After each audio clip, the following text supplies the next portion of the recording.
కృష్ణానది పరివాహక ప్రాంతమైన జూరాల ప్రాజెక్టు నుండి శ్రీశైలం డ్యాము వరకు నీటి ప్రవాహం కొనసాగుతుంది. రాత్రి 9 గంటల సమయానికి జూరాల ప్రాజెక్టు నుండి శ్రీశైలంకు 1,14,672 క్యూసెక్కుల వరద నీరు వచ్చి చేరుతుంది.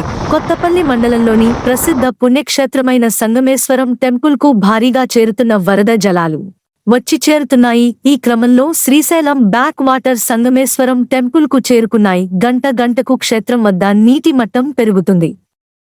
శ్రీశైలం జలాశయం నీటి మట్టం 823.70 అడుగులుగా, నీటి నిల్వ సామర్థ్యం 43.7515 టీఎంసీలుగా నమోదైంది. మరో 2 రోజుల్లో వరద ఉధృతి పెరుగుతుందని డ్యాం అధికారులు తెలిపారు.